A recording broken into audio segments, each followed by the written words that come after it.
gosh. Bringing back memories. I know. Such good times. I know. Such good times. Oh, how are you? How are things? I am adjusting to new things. But I can't complain. I'm really excited to be back at home in Arkansas. I really can't complain. Just adjusting. Yeah. Just adjusting. Y'all have been back for how long now? I got back at the end of November. Warren got back at the end of December. So okay, all right. Adjusting. Yep, getting your stuff back and getting back put together and all of that. It's a struggle right now. Bless your hearts. Bless your hearts. I remember those days. Oh, you know, man. If anybody knows, you know. I definitely do, for sure. In fact, that's how we met. That is how we shared experience. Oh, man. Well, I'm so glad to have you on here. I think that besides you being a baddie and having a great personality, one of the most noteworthy things about what you do and what you spend your time doing is the fact that you are a nurse, but you also are a doula, and you're working now. You have your own doula business that you've been operating under for a while now, and then now you're in school to become a midwife. Which is so crazy. It's so wild. Let's talk about it, because how did you so you're a labor and delivery nurse, right? Yes. That's what you went to school I started my career as a transplant nurse. So I did kidney liver transplant for 4.5, almost 5 years before I got into labor and delivery. And so I actually found out that Black women were 3 to 4 times more likely to die in childbirth.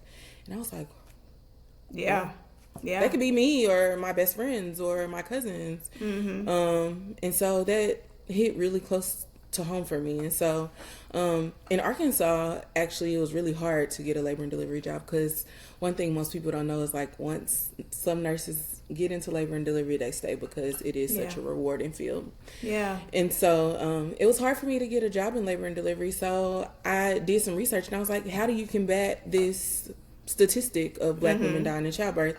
And the first thing I saw was becoming a doula. And so at that time, because this was in 2018, 2019, people weren't really talking about doulas the way that they talk about doulas now. That's true. The only thing that I really heard about a doula was that Erykah Badu was a doula. And so I did my research, and there were literally in my state there were maybe 5 Black doulas. Wow. And so I actually got connected with them, and I did a 1-year training with them. And in that time, I also ended up getting a labor and delivery job. So everything just kind of aligned and worked out to get me to labor and delivery. And so I got there and fell in love, literally, and really saw that I could make an impact, especially as a Black woman, especially for Black women. My goal, of course, is all women, but I do have an emphasis on Black women because of the statistics and research. You are a Black woman. That I am. You are the statistic. I am the statistics. Yeah. I am the statistic. And so that's kind of my journey. Actually didn't even think that I would be a nurse either, because I went to school and got a biology degree before I went to nursing school. So I thought that I was going to be a physician. I don't know where that desire came from. Well, where did it go? What switched it to where you were like, oh no, I ain't doing that? Besides the fact that they're in school for 1,000,000 years. That was a huge factor of it. And the other thing was, I took the MCAT, which is a test that you take in order to get into medical school. And it was hard. It was very difficult. And I did a decent job. I took it a couple times, and I took prep courses and all the things. So did that, and I applied to medical school, but I only applied to one school, which was in my state, which I probably should have expanded my reach just a little bit more, and didn't get in. And so in that time, I was compounding medication at a compound pharmacy, and it was not. It was not for me. Wasn't your dream job? Yeah. It was not my dream job. And so in that time, I have an aunt that's a nurse. She was like, you should think about nursing school. I also, while I was in college, I did research And I had a research instructor who was like, you need to go to nursing school. Like, I can see that for you. And I was just like, I don't want to wipe butts, because that's all that I knew really about nursing. Yeah. And found out more about it, and here we are. So, like, what's been the most surprising thing for you in being a nurse, period, and then, of course, the different types of nursing you've done so far? I think the thing that like surprised me the most was how sick people really are, and usually they wait until the very last minute to seek help, and there is not a lot of emphasis on prevention, and that's for everybody. There is not a lot of education on prevention of ways to combat these illnesses. It's like and I think it's just the overall, and that will take us deep into a whole nother conversation. I already know where you're going. But I think that it's just the way that America does medicine. Is like we're reactionary versus precautionary. Like we're reacting to all these issues that you have versus on the front end teaching you the things that you should be eating to help you not get high blood pressure or diabetes. We don't do any of that, but we wait until the last minute, and it's like, oh yeah, now Big Mama has to get her leg cut off. Because we didn't educate her, and we also didn't provide those services. And a lot of our communities, especially Black and brown communities, do not have access to those resources. And so that's been a big thing for me, is like trying to bring those resources, especially into communities of color. I feel like I have so much more to do, and I'm like, God, please use me. Like, and if you do decide at any point that enough is enough, that I feel like I have done my part as well. But I feel like I got so much to do, and so many things to see, so many places to go, so many lives to impact. So for sure. So you're working on doing that as a midwife. So you already do it as a doula. So let's start there. What does your doula business look like? Like, what is a doula? How does that help combat, or why is that a tool that people can utilize to help combat the high maternity death rate for anybody, but for women of color specifically?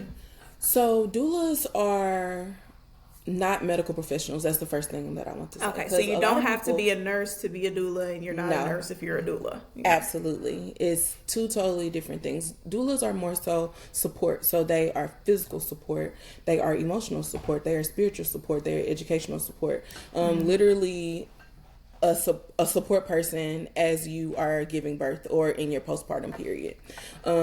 So we are there with you, educating you throughout your pregnancy. If you get one in time, we are there for your birth. We are there for your birth. And then we are also there in the postpartum to help assist you in your postpartum journey. And so the way that doulas help combat the statistic of Black women dying 3 to 4 times more likely, they are there as an advocate for you. They are there the entirety of your labor and delivery experience. They are educating you before, so you don't go into your labor and delivery experience completely blind.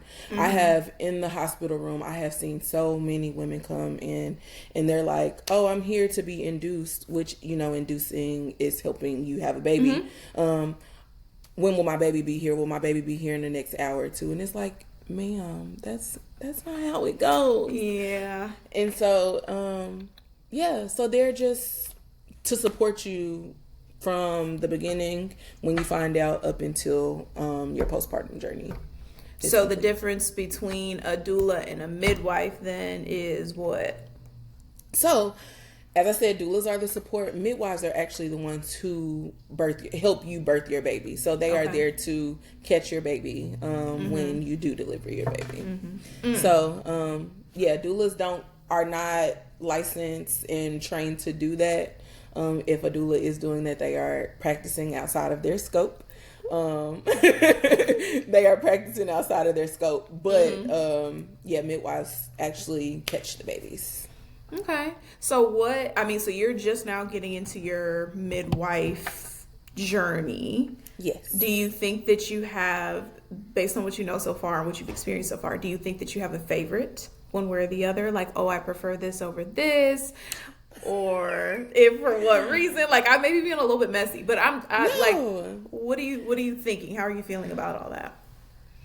I honestly can't say, because now at this point, being a midwife student, I have had 3 roles in birth. So I have worked as a doula, I have worked as a nurse, and I will be working as a midwife. And I just love supporting women. Like, I love supporting women. So I could literally do any of those things and be happy. Like, I could have stopped at doula and been absolutely content, because I just love supporting and educating women.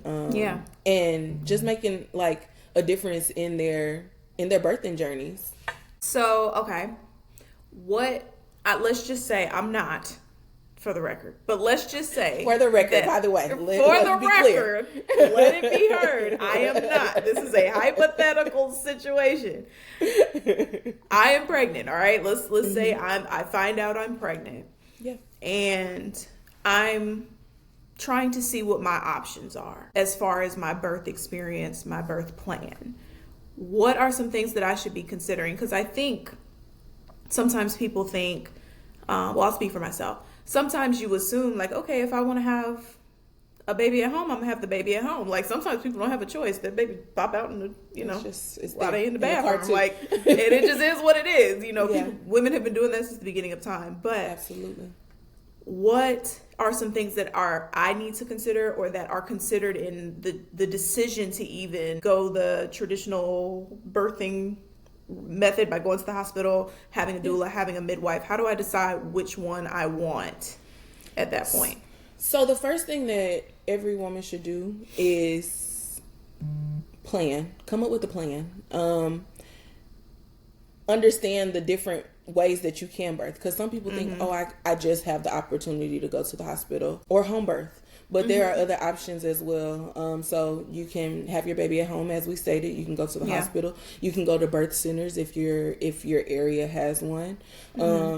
There are different providers also. So secondly, is finding a provider that you trust, someone that I think that is the biggest one, is finding somebody that you trust. Research shows that you are more likely to have the birth experience that you want when you are taking care of someone that looks like you, like a Black woman for me. Like, if I birth with a Black woman, I am more likely to have a more positive birth experience.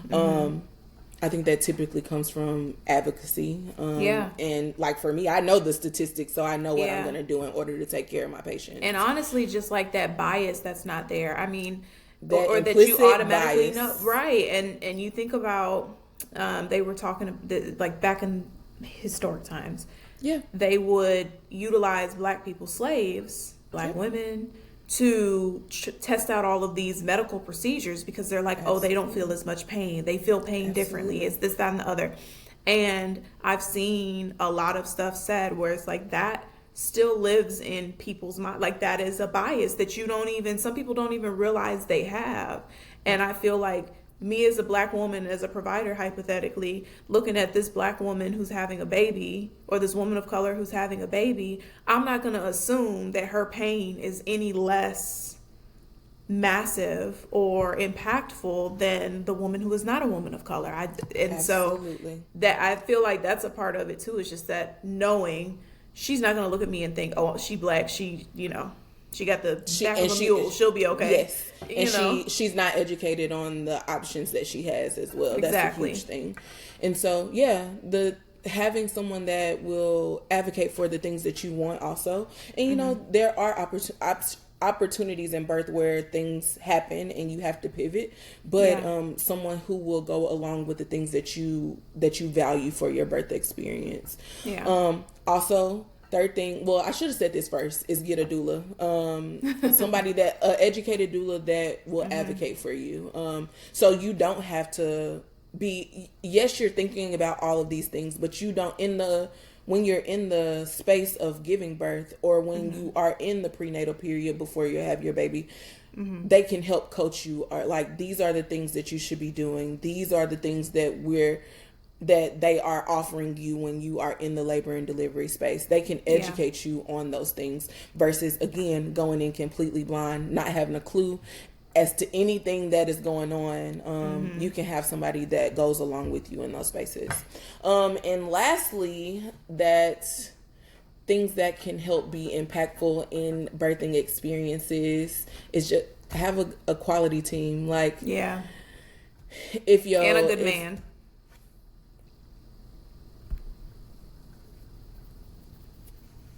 That part. Choose wisely. Yes. Choose wisely.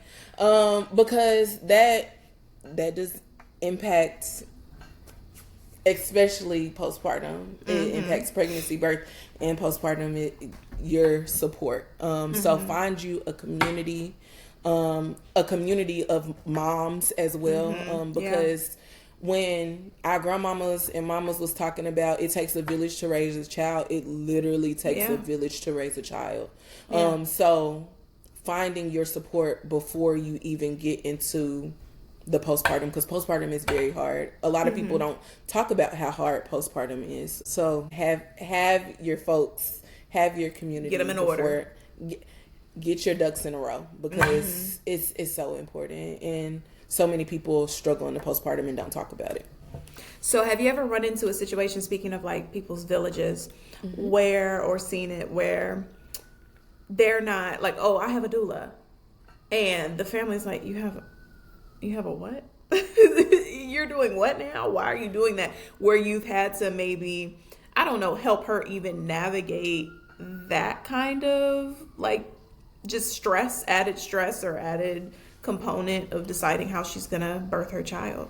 Absolutely. I've even had dad say, so you're basically gonna take my spot, and I'm like, no, I am not taking your spot and helping support your person. I'm literally here to help you all navigate this space. It's not just for her. I'm not just doulaing the mom, I'm also doulaing you as well. And so moms, there's especially, Black mamas, they be like, so what are you doing? What is that? And so that's one thing that I really try to do is educate my patients, so that they can go back and educate their families so that they understand. And I love meeting family members before. Yeah. I love going to baby showers and explaining what a doula is and why they're paying for a doula and why I'm taking their spot in the hospital room to really just really educate them. Like, this is life and death. Like, you need all of the support you can get. You need the support.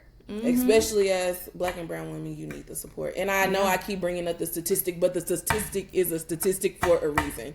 Like, it is a statistic for a reason. I'm not just saying, oh, it is a statistic. Yeah. And women are dying. And so do what you have to do before you get into those spaces. Yeah, don't even put yourself in that position if you can help it.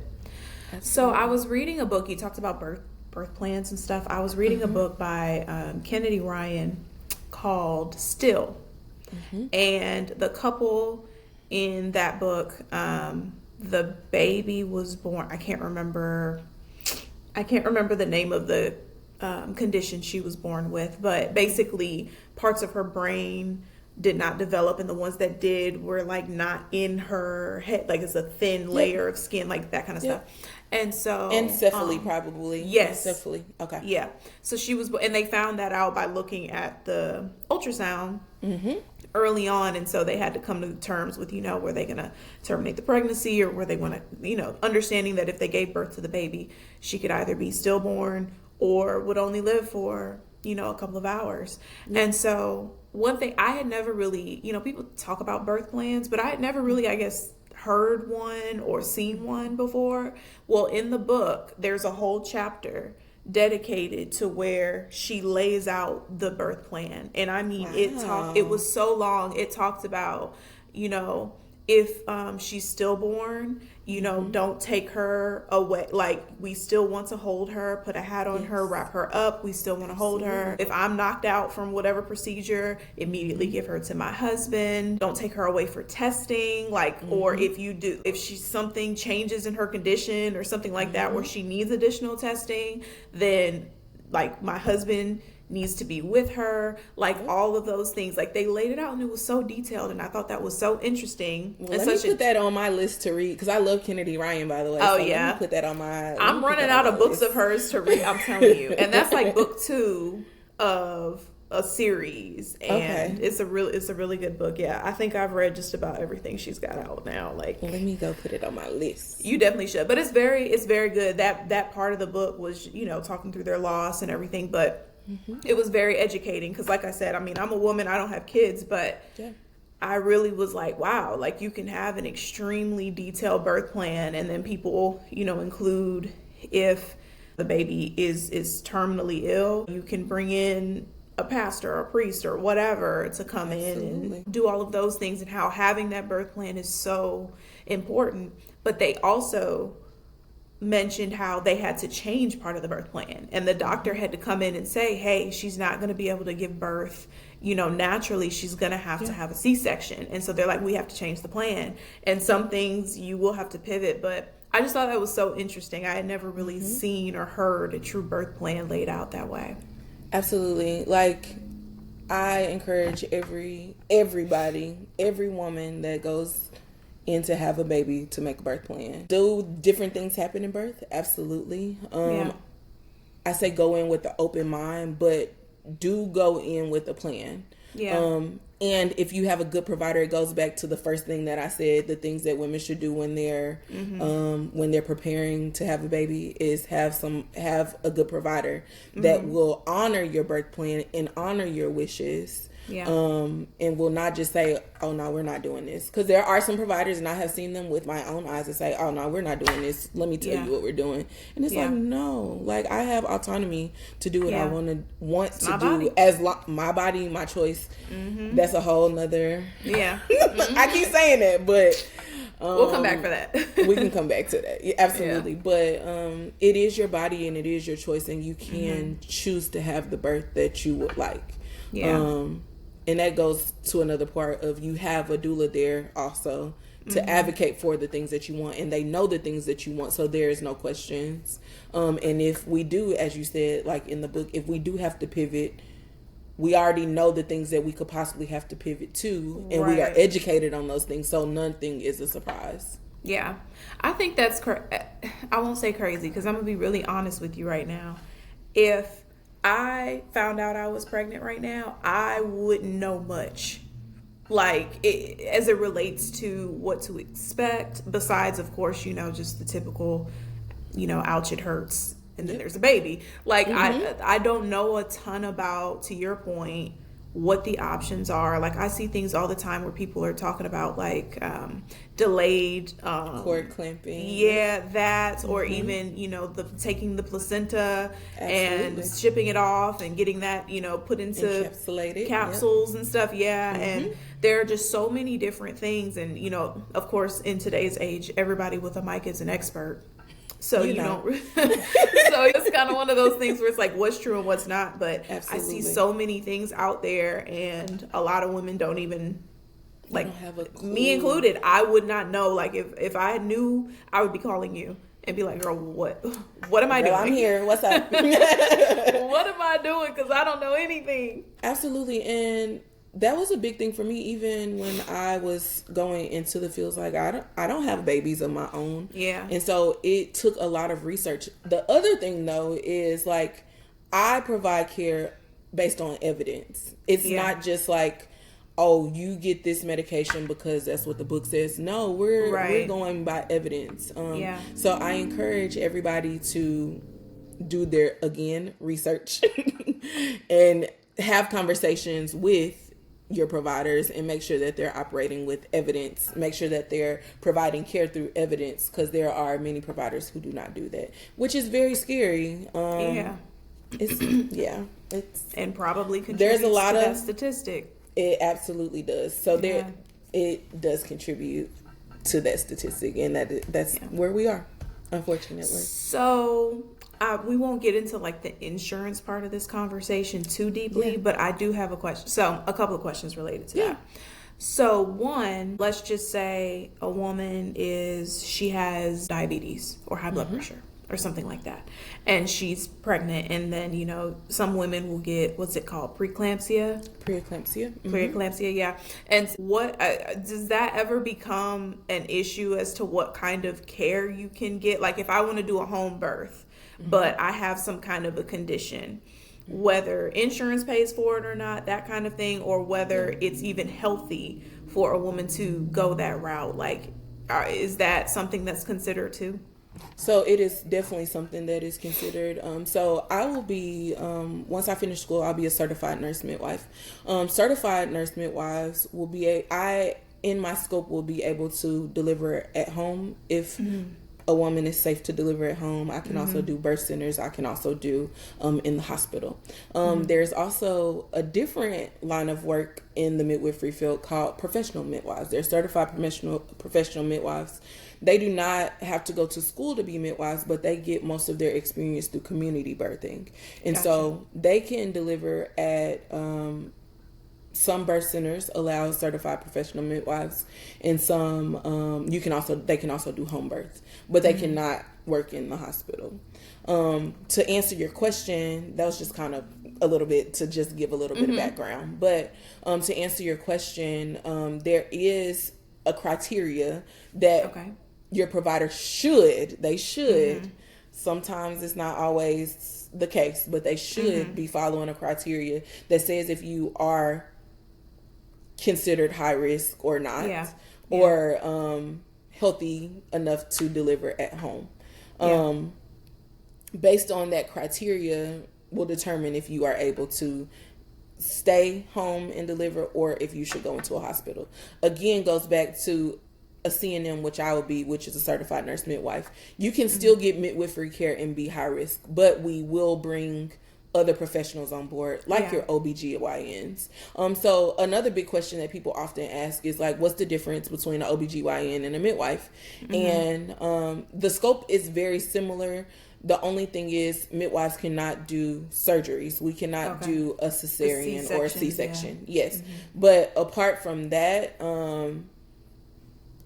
very similar scopes when it comes to birth. But people who prefer midwifery care are most of the time lower intervention. They don't want all the extra interventions that are normally introduced in birth, like breaking your water, like induction, it's the whole bunch, just instrumentation and all the things. Most midwives practice with lower intervention, and you don't use all those extra things unless it's absolutely necessary. Medications, all the things, unless it's absolutely necessary, or your client or patient wants those things. And I can imagine that also gives you more of like a personalized, birthing experience as well.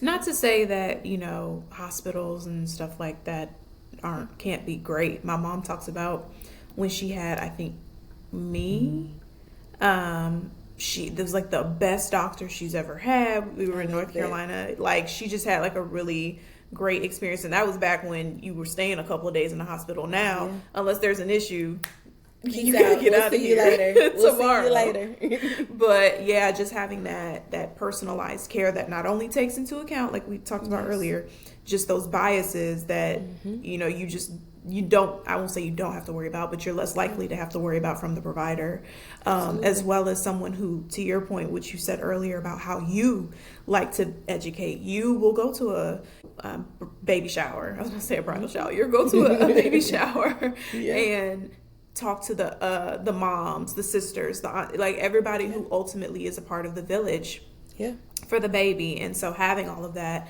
can make a huge difference in her feeling prepared for baby and ultimately being in a good place when the time comes. And also, that education piece is so big. Like, people just don't understand how big that education component is, but it's so big.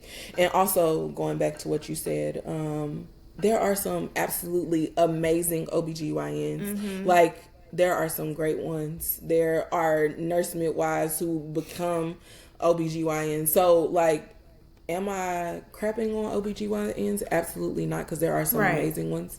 But midwifery care, typically, you're dealing with the nurse, especially when you have a certified nurse midwife. You're dealing with a provider that is a nurse by trade, and nurses really, we really are there. You in it. We're there with you. We are definitely in it, and so that does come with more personalized care. Typically, it can. Yes.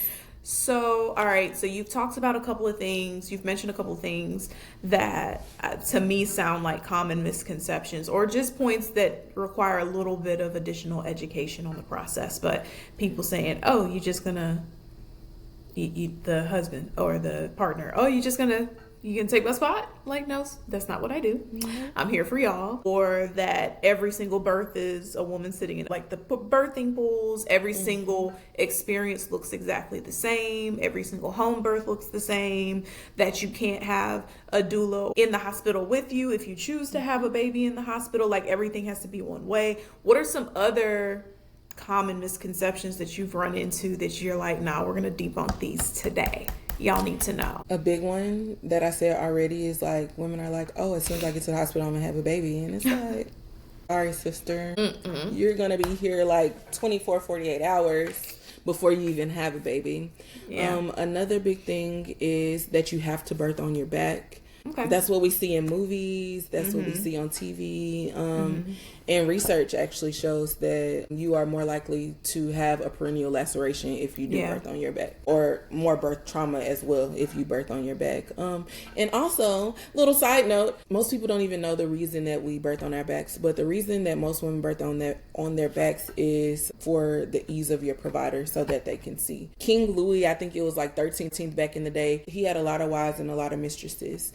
He forced her to get on, one of them to get on their back in order for him to see, and that has just been pretty much what it has been an adopted practice because of that. But even if you think about gravity, when you're more upright, in a more upright position, you're allowing gravity to do what it does to help the biggest parts of a baby's body, which is their head, come out more easily. And is that always the case? Absolutely not. Do we use those positions sometimes in order to get the baby out? Yes, but that is not the only way that you can birth.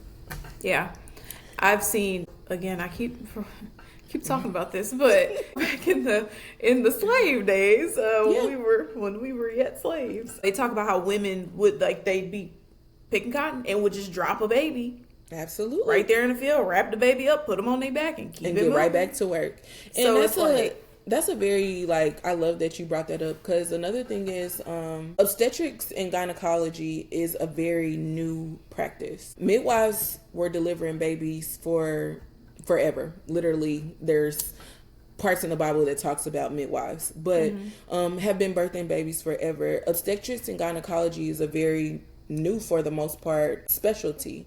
And so up until the 1950s, Black women were the ones who pretty much were delivering babies for everybody. Wow. And so in the 1950s is when they started creating laws outlawing Black women to do this job. So midwifery is not new. It's just taking on a new era because Black women have been birthing people's babies forever. And actually in the 1950s is also when they, again, basically eradicated the field of midwifery. And so right now there are not as many, I can't talk. There are not as many Black women that are birthing babies right now. That is something that we're fighting against as well. Is like the art of midwifery was with Black women. And why do you think it's like coming back around? Because I feel like it's so funny. The internet will have you thinking that someone just discovered something out of nowhere, but there's literally nothing new under the sun. So when you end up on that side of TikTok or Instagram where everybody's talking about those things, it's like, oh my gosh, this is so amazing. Yeah. Why do you think it's kind of making this comeback at this point? I think that numbers don't lie, and we know this. We've talked about the statistic already, but women are dying. Black women are dying, especially Black women. They are dying, and we are realizing that we can birth in other ways, not just going to the hospital to have a baby. We can choose the experience that we want, and we can be the leader in our birth team. Of your birth experience. Your birth experience. And we're learning that and realizing that. And I think the internet is such a powerful tool. Yeah. It can also be very negative as well. But it is a very powerful tool because you can hear one thing and it can change the trajectory of your life because you learn something new and you can adopt that into your life. And so I just think we have so many more resources than our moms did. Most of our moms in their generation weren't having babies at home, and they weren't utilizing doulas. They were just going to the hospital, which was okay. Yeah. It was okay because they didn't know. They didn't know the things, but we know now, and we're taking reins on that. And I think another thing that really impacted that was COVID as well. COVID, oh, for sure, really changed birth. Even for me as a doula and as a nurse at that time, because I was both during that time, it was scary for me too. And there were so many women there were so many rules. It was very sad. Even at one point, there were times where nobody could come into the hospital because we just didn't know what COVID was. And so women were birthing alone and they were afraid. And they just, I think COVID really was a huge, made a huge change in birth. It was definitely a wake up call, and people realized like, oh, this is not okay. And so we got to have some options. We do have to have some options. Because I'm not birthing by myself. Yeah.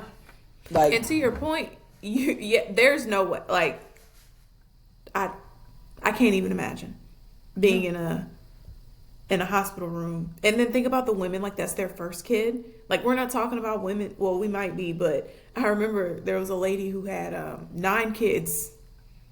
And we were at a baby shower, and she was there, and we had a little questionnaire or whatever. Of course, she's answering all of them correct because you've done it 9 times, you know. And you know everything, man. Right. Like, we might as well just given this to you in the first place. Yeah. Yes. And she talked about how by the 3rd or 4th one, it's not that you don't want him there, like, but it's like routine at this point. Like, you just, you know what's going to happen. You kind of know how your body's going to react. You just do your thing. So we're not talking about the woman who's had 9 or 10 kids. We're talking. My grandma had 13. So my great grandmother had 12, and my great grandfather was one of like 24. So it's like it's different. Like, absolutely. We're not talking about that. We're talking about women who in this century have their first kid and their husband can't even be in the room with them, or their partner can't even be in the room with them. Like, I think that was when I really realized how important, like,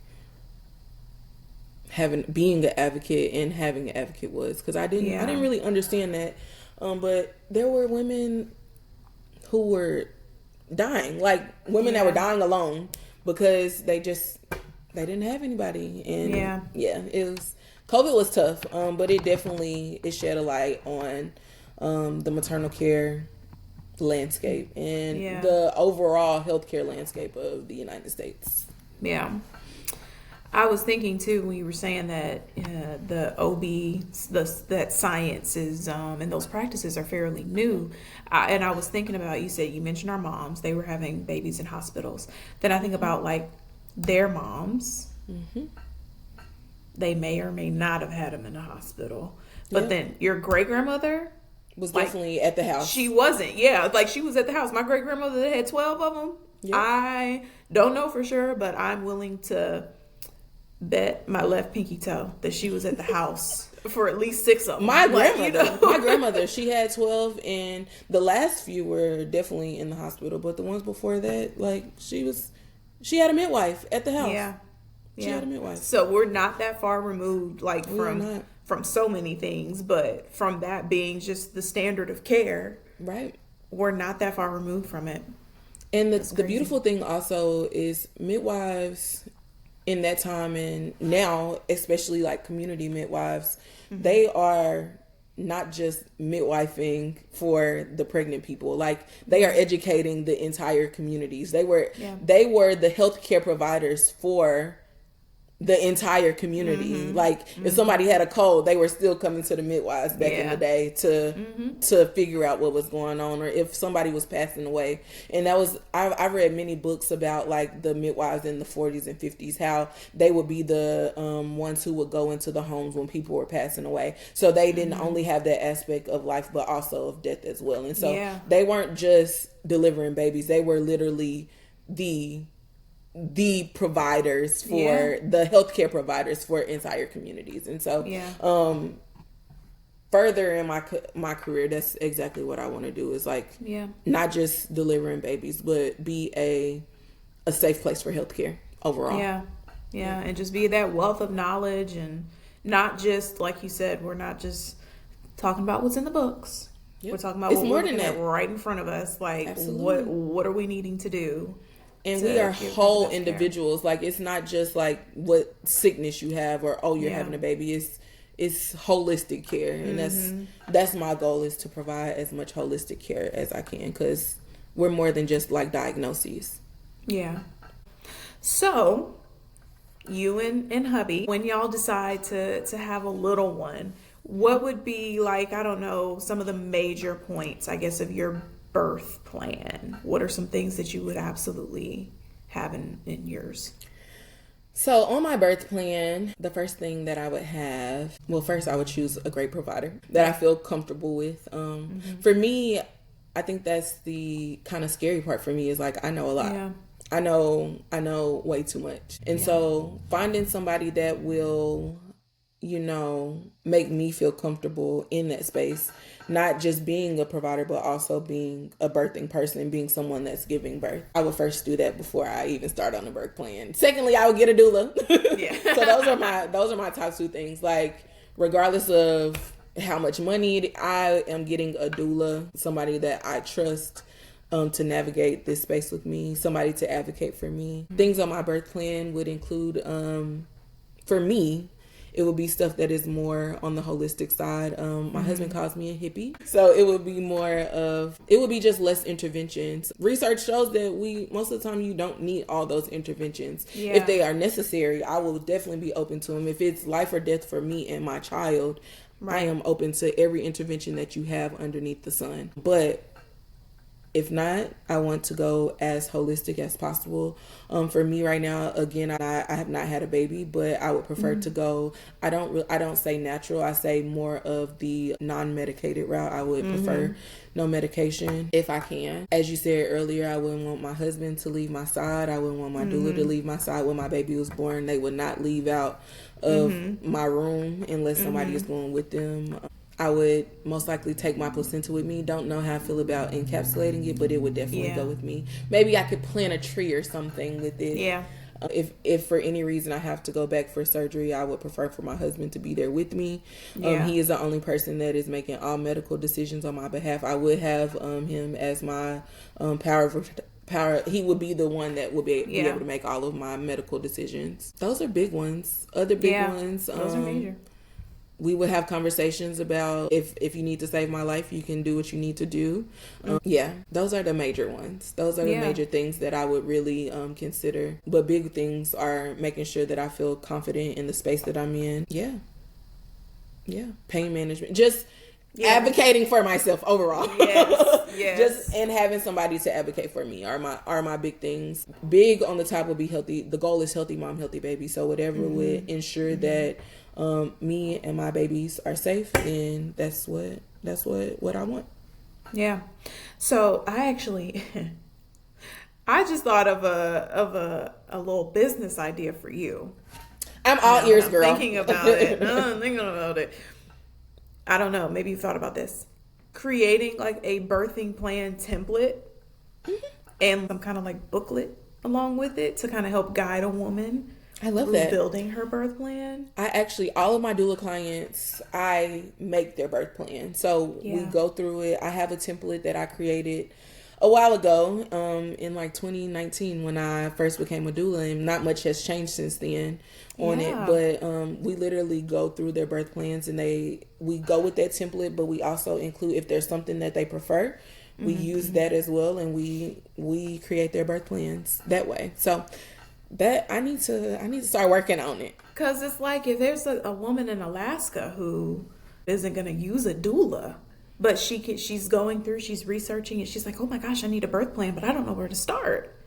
And there's so many like birth plans on Pinterest and stuff, but some of them I'll be like, what are y'all talking about? Right. And then this is coming from a nurse. Like, we're not talking about, you know, I went and read a couple of books or watched some YouTube videos and I'm like, this is what I did for my birth plan. And that's 99% of Instagram and TikTok. Exactly. This is what I did. Yeah. Follow me while I go give birth. Yeah. No.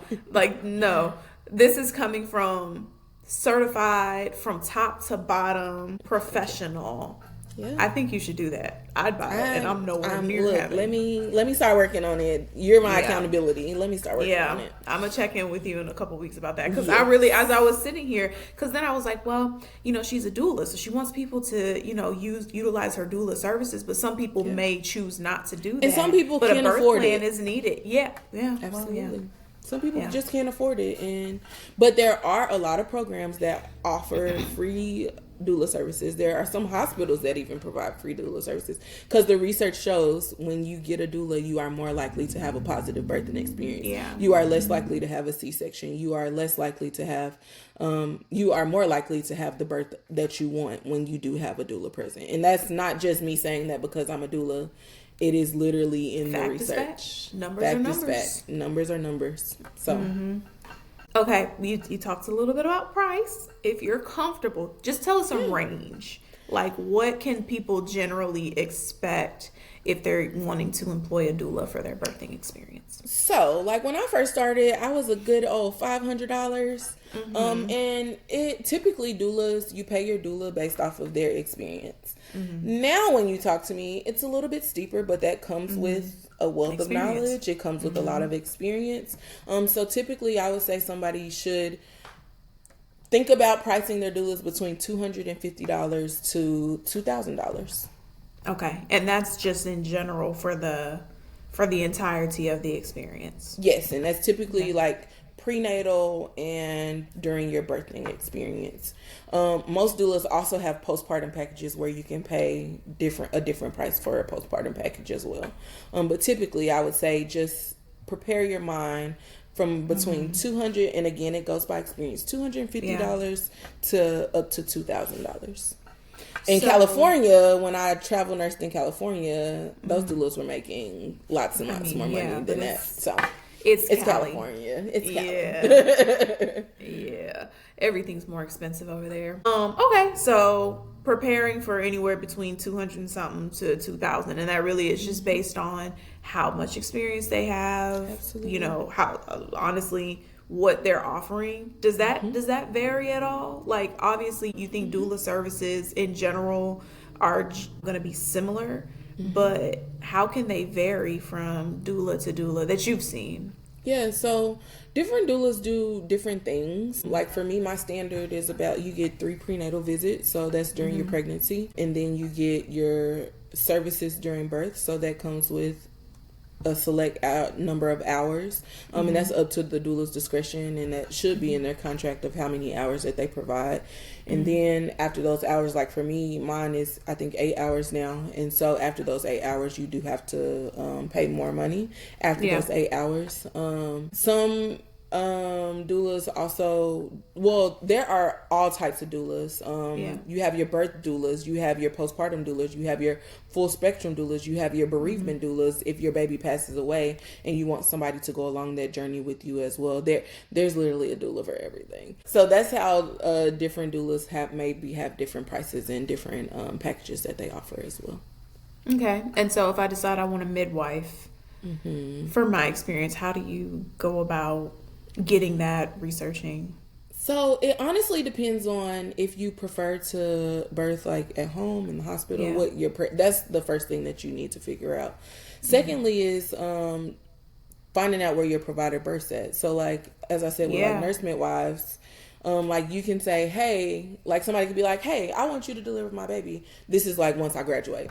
Hey, I want you to deliver my baby. It would depend on where I worked. So if I like worked in the hospital, you would have to come into the hospital. If I did home birth, we would be at your house or a birth center. So it just really depends on the provider and their experience and where they actually deliver.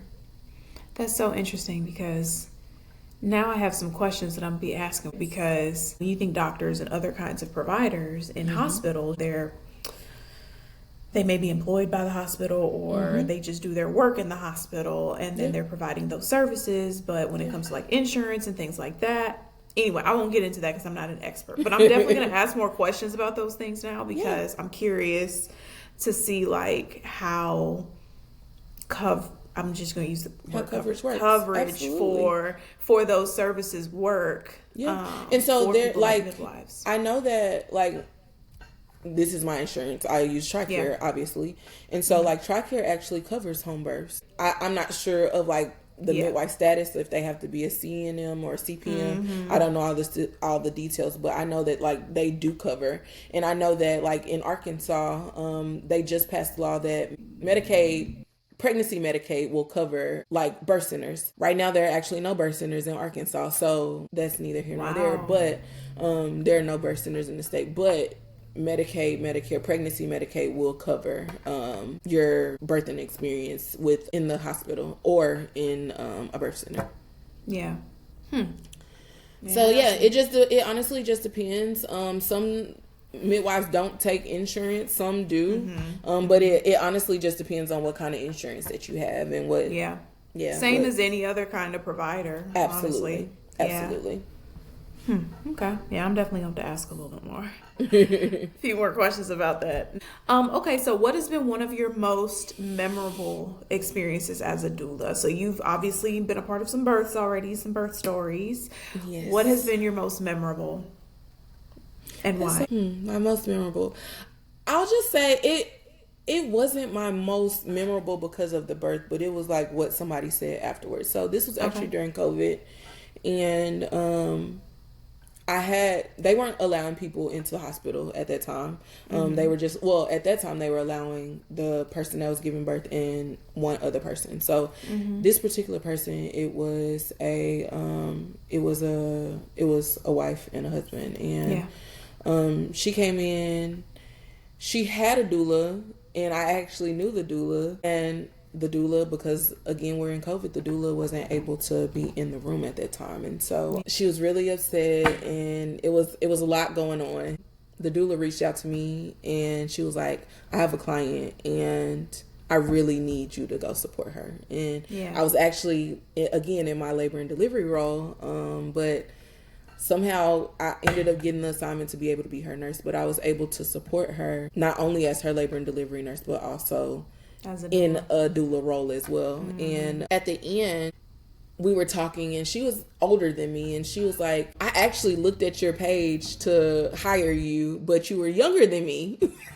And so I chose to have somebody else because you were younger. And then she realized, she was like, that does not matter. It does not matter how old you are. It does not matter anything, what color skin you have. You advocating me is what really changed the game for me, and you got my baby here safely, because my experience was very poor before. And so she was like, thank you, like, thank you for showing up for me, because I couldn't have done it without you. And I get that a lot, and it's like, dang, like, I'm really making people's birthing experiences better.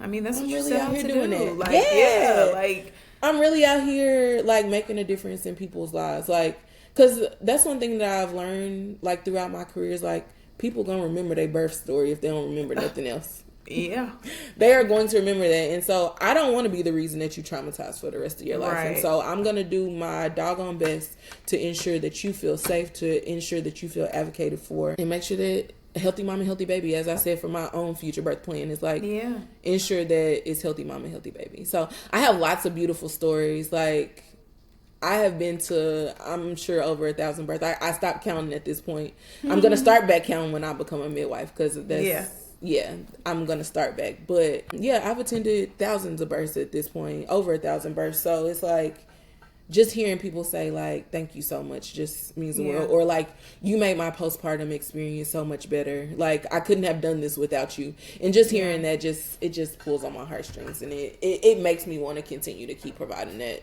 beautiful level of service to my clients and patients. That's beautiful. I mean, and again, that's what you set out to do. I mean, that's a very impactful, I hate to say niche, because it makes it seem like it's like smaller than it is. It's such a big deal. It's such a big part of just life in general, obviously, because we got to get here. Yeah. A woman's got to have us. Yeah. So, you know, and we, I think because we say things, and I've said it on here already, women have been having babies since the beginning of time. Because we think that way, it can become, people can become dismissive of that experience. And it's hard because it has to be. But at the end of the day, you have your baby and you're happy. But it's like, to your point, that can be traumatizing. Like, you can. And we don't call it labor for nothing. Like, it's literal work. Like, it's work. Your entire body is focused work. On. Yeah. It is work. It is work. And so, I don't take what I do for lightly or for granted, because like it's a big deal. And I didn't realize how big of a deal it is, but now that I'm getting even closer to midwifery, it's like, girl, this is huge. Especially in the Black community, especially as a woman of color. Like, it is huge, and we really need us right now. Like, this is like, I just realized, like, somebody recently told me that she was like, she's a doula that we actually started doula-ing together. We went through our training together. And she was like, do you realize that you'll be the first and only Black midwife in Arkansas since the 1950s? Wow. And I was like, wow. That's wild. Not you making history. I mean, happy Black History Month is February. Wow, so. Period. Oh my gosh, that's crazy. But it never really dawned on me. It never it never dawned on me. But that's amazing. There are not any Black midwives currently in Arkansas. So it's a lot of work to be done. It's very scary, but just do it. Just do it. Like, who else gonna do it?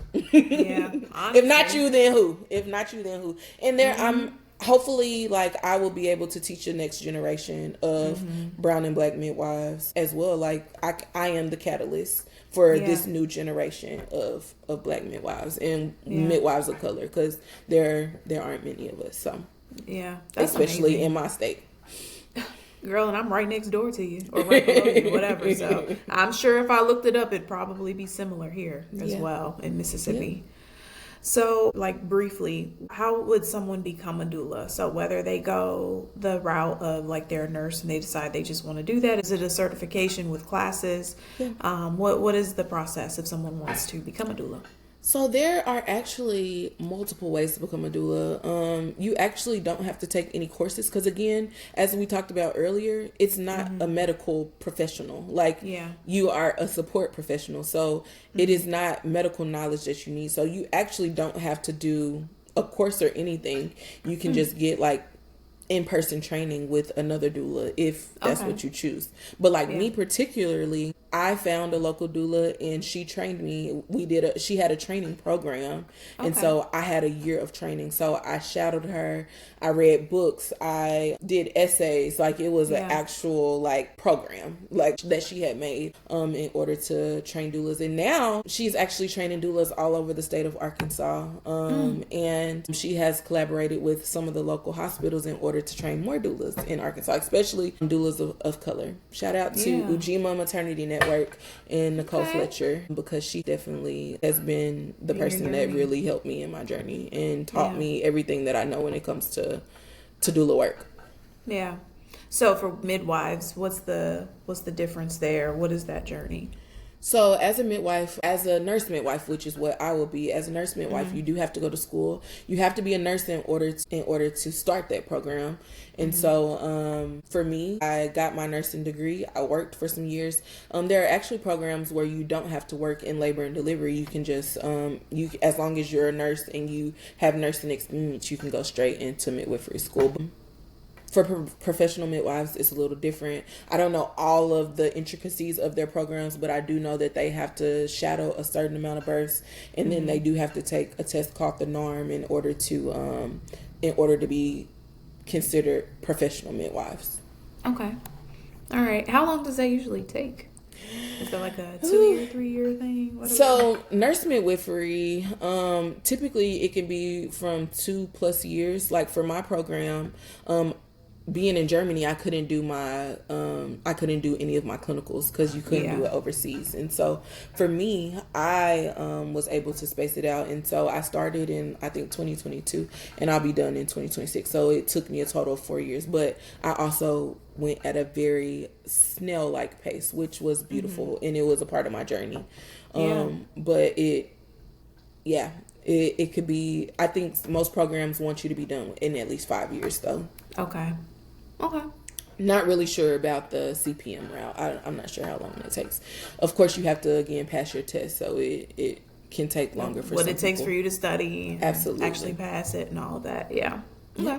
So what are like 2 or 3 things that you would want new mothers, couples, that are, in the journey, whether they're, late in their pregnancy or just finding out, or they're, trying, and all of those things come along. What are some things or some pieces of advice or perspective you'd want to give? First is, you don't have to do this alone. You're not alone. You're not alone. And you're not meant to be alone in that period. So back to what I said earlier, find your community. Really have people to rally around you, because it takes a village to raise a child. Second is, have an advocate. If you can't afford an advocate, be your own advocate. Make sure that you go in educated, because it could be life or death. So really, don't just go in blind. Really do your research on your providers, on your doulas, on everything. Just do your research. Like it's school, like it's a test. Do your actual research. Yeah. And lastly is, I get emotional just talking about birth, because it's such a sacred space. We're gonna be all right. That's my third one.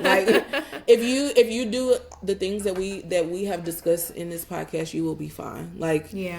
Postpartum, pregnancy, I'll say pregnancy, birth, and postpartum are very scary times.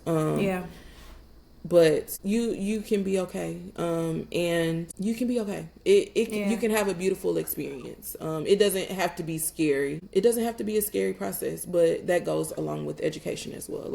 If you do the things that we have discussed today, you will be just fine. Yeah. Okay. Beautiful.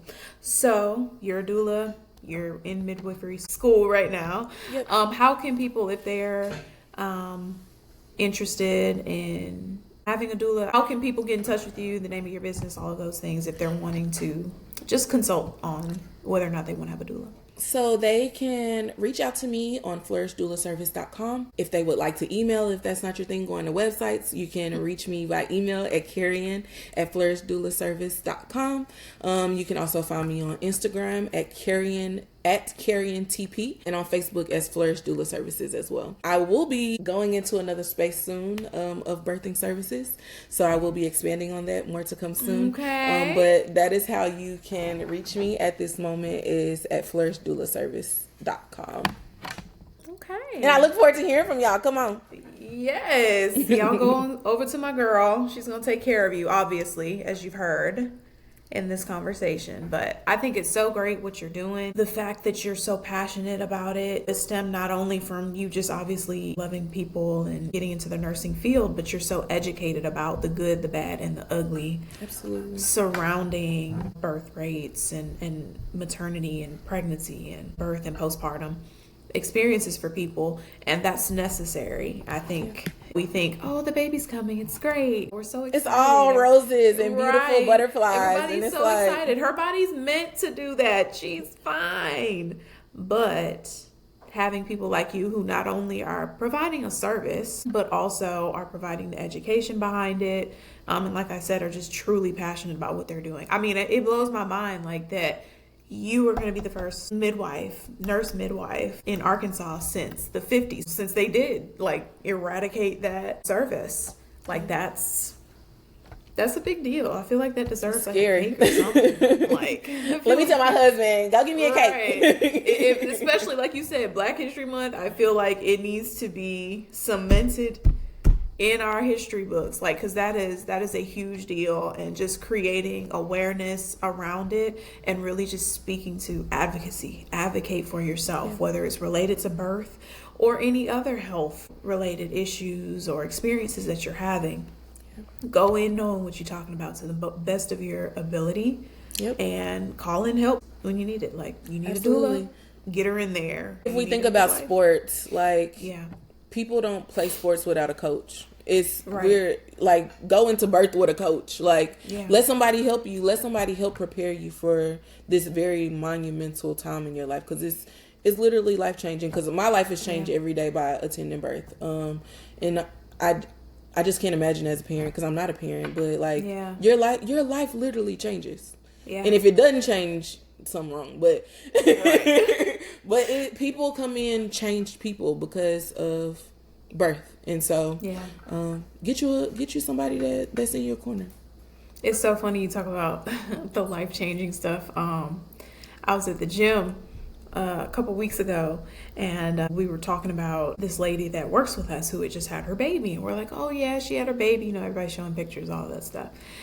And my trainer was sitting at his desk, and he was like a couple feet away from us, and he just was like, her whole life finna change. Like, I don't even know if he meant to say it out loud, but it was so funny. Like, your whole life is about to change. He said people do not realize how much your life changes after you have a kid. Absolutely. And it usually it's for the better, but it's hard. Especially pregnancy and postpartum, all of it is hard work. It is hard work.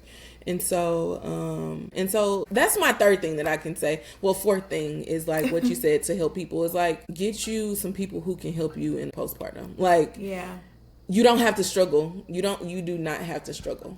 You don't have to struggle. Build your board.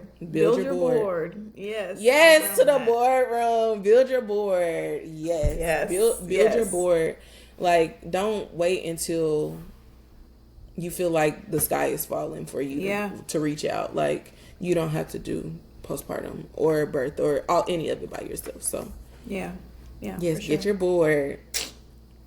Make sure your board is stacked and ready. Well, I'm so glad that you joined me for this, Kerian. Honestly, this was a great conversation. We haven't talked on the phone in a minute, but this will suffice. Like, this is good because it's a lot of good information. It's so inspiring for me to hear how much you care about this and just how much you're putting into this, and to hear the truth behind, everything that surrounds birthing experiences. So thank you so much for joining me. Honored to be on the boardroom. Yes, you're like my 7th guest, it's the inaugural season. So yes.